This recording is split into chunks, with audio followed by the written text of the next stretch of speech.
Consider that the most dangerous form of extremism isn't political or religious, but the spiritual extremism that disguises itself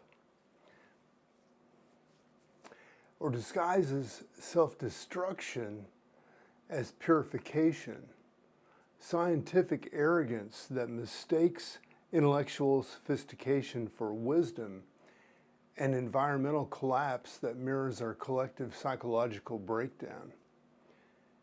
Now, we've been journeying through the depths of Gurdjieff's cosmic masterpiece, and today let's explore 3 chapters that reveal the hidden patterns connecting individual spiritual delusions, scientific achievement and failure, and the cyclical nature of civilizational collapse.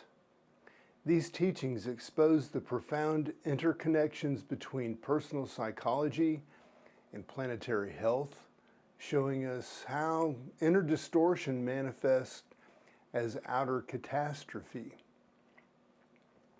I'm Mark Roach. Welcome back to Transcendent. Now, the 22nd teaching, The Psychology of Spiritual Extremism, chapter 22, takes us deep into the mountains of what would become Tibet, where Beelzebub encounters one of the most disturbing examples of spiritual corruption in human history. The journey itself is treacherous, requiring constant vigilance against wild animals that have become especially dangerous due to abnormally established conditions of being existence among humans. This detail is crucial. Environmental hostility directly reflects human psychological dysfunction. In the settlement of Syncretortsa, Beelzebub discovers the self-tamers, a sect that has transformed Buddha's teaching about conscious suffering into a grotesque parody of spiritual development. The orthodox Heidoraki monastery represents the ultimate perversion of authentic spiritual practice. Monks permanently immured in tiny cells, receiving only bread and water through slots, convinced they're purifying their souls through complete isolation from human contact. This isn't just historical curiosity. This is a precise diagnosis of spiritual extremism that operates in every era of mankind, including our own. The psychological mechanisms driving these monks are identical to those operating in contemporary spiritual culture. The belief that suffering itself is purifying rather than what consciousness does with suffering, which is the conviction that isolation from ordinary human interaction constitutes spiritual advancement. The assumption that extreme practices indicate superior spiritual commitment. The confusion of self-punishment with self-discipline.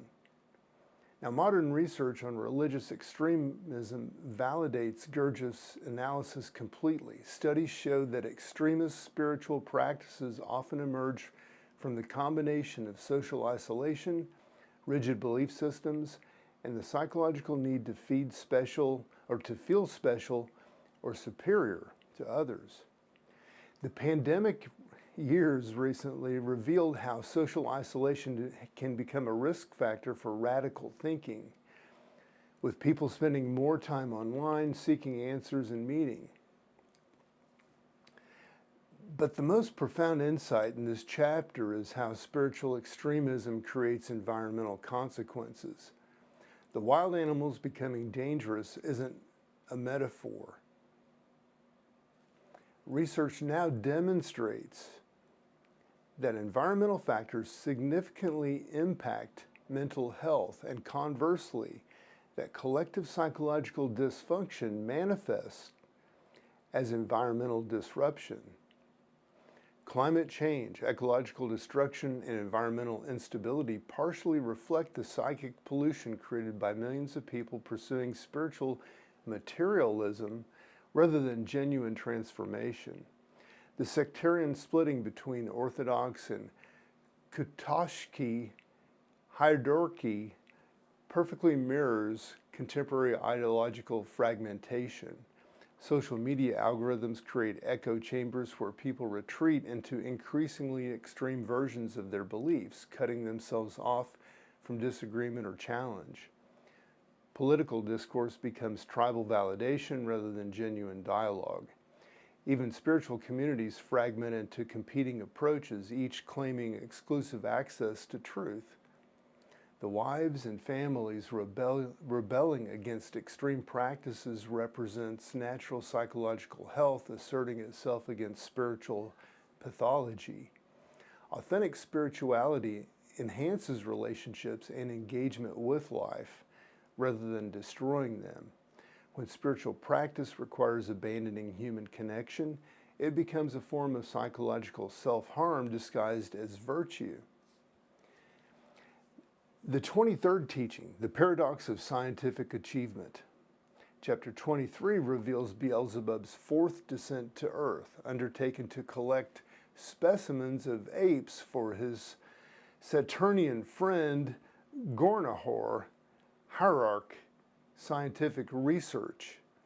This chapter provides crucial insights into both the possibilities and limitations of human intellectual development, using relationships between humans and apes as a lens for understanding evolutionary psychology and the nature of authentic scientific inquiry.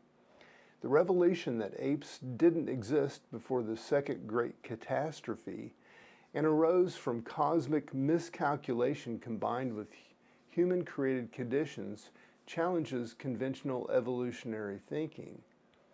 Gurdjieff suggests that apes represent unintended consequences of cosmic intervention, collateral beings that emerged from the same disruptions that transformed human consciousness. This isn't literal biology, but psychological insight. Human dysfunction creates ripple effects throughout the planetary system. The Egyptian scientific renaissance that Beelzebub witnesses represents one of the rare periods when human collective intellectual capacity approached its potential. The construction of sophisticated astronomical instruments for genuine cosmic observation demonstrates what becomes possible when the three-centered nature of human beings operates harmoniously. This wasn't scientific or science driven by ego, competition, or material advantage, but authentic curiosity about cosmic processes. Modern research on scientific collaboration validates the collaborative model Beelzebub demonstrates with his friend. Studies show that most scientific or significant scientific breakthroughs emerged from genuine cooperation rather than competitive individualism. The Human Genome Project succeeded through international collaboration, sharing data and resources rather than hoarding discoveries for competitive advantage. But contemporary scientific culture increasingly resembles the mechanical scholarship Gurdjieff criticized rather than authentic investigation. The publish or perish mentality forces research to produce content whether or not they have genuine insights to share. Academic journals fill with papers that recombine existing ideas without advancing actual understanding. Competition for grants and positions, this drives research to oversell preliminary findings and resist sharing negative results. The friendship between Beelzebub and Gurdjieff hierarchy models the authentic scientific collaboration and what it looks like. Genuine curiosity rather than a professional advancement motivates the research. Direct observation and comparative study from the foundation of investigation. Collaborative sharing accelerates understanding rather than creating competitive advantage. The goal is understanding cosmic processes rather than establishing intellectual superiority. The specimen collection itself demonstrates proper scientific methodology, systemic gathering of diverse examples, careful preservation of documentation, and respectful treatment of research subjects, and immense sharing of findings with qualified collaborators. This contrasts sharply with the modern research practices that often prioritize speed of publication over thoroughness of investigation. Now, the 24th teaching, the necessity of civilizational renewal. Chapter 24 introduces the third great catastrophe caused by unprecedented atmospheric disturbances lasting several years. Unlike the previous catastrophes, which involved external cosmic collisions, this disaster emerges from the ongoing gravitational influences of the Moon and annulus, the fragments created by the original collision. This represents the long-term consequences of earlier disruptions continuing to create periodic instability. The destruction of established cultural centers like Toklumish and Miralpisi demonstrates the recurring pattern of civilizational collapse and renewal. Advanced societies that accumulated knowledge and achievements over centuries get swept away, forcing survivors to rebuild with limited resources and incomplete understanding. This pattern reveals both the fragility of human achievement and the resilience of consciousness in creating new forms. But the most crucial insight is that catastrophe creates conditions for spiritual renewal. I'm going to repeat that.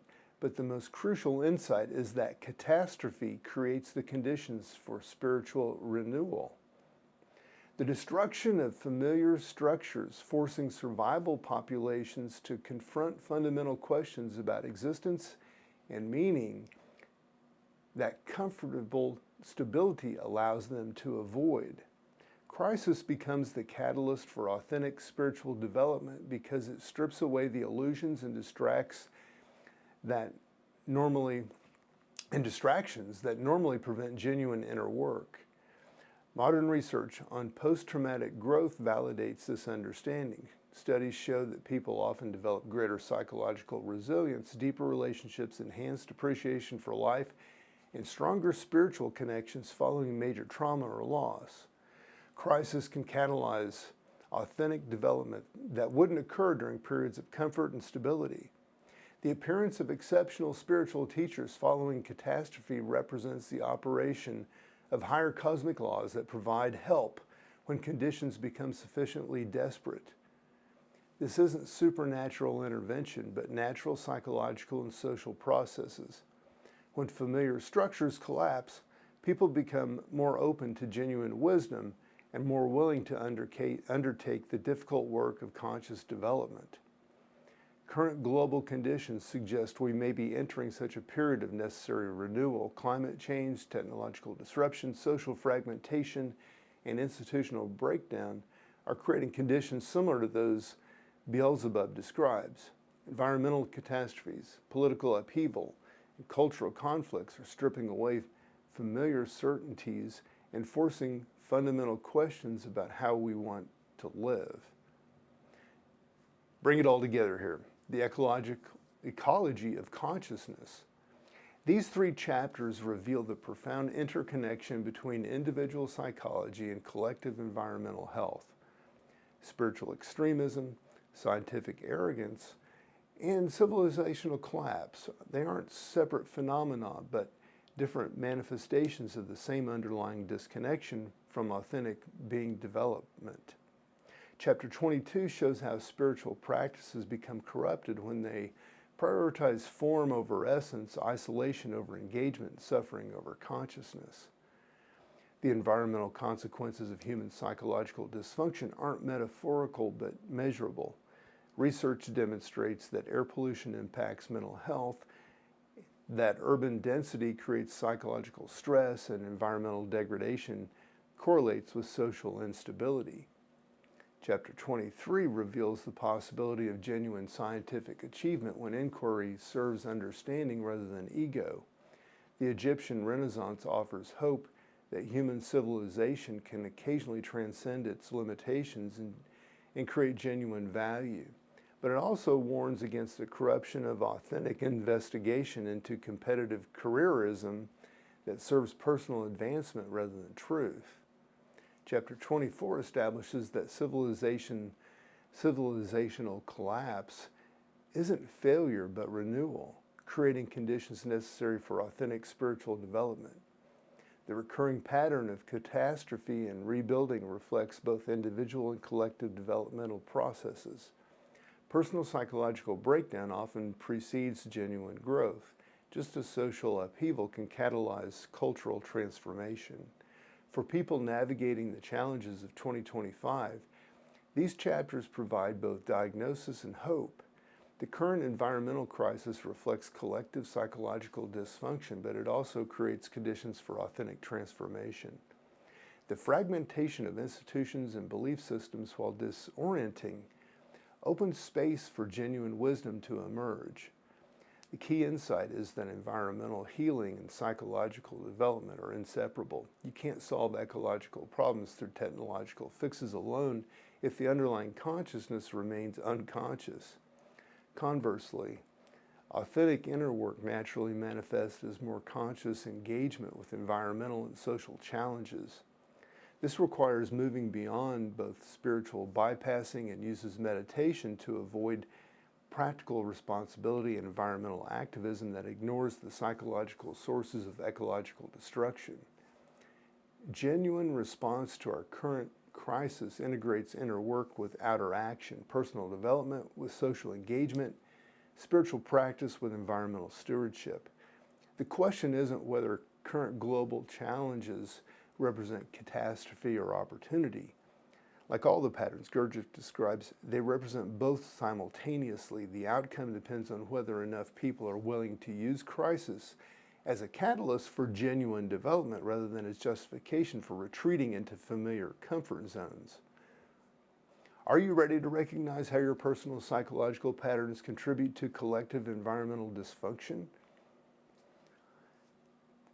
Can you distinguish between spiritual practices that enhance your engagement with life versus those that justify withdrawal from necessary action?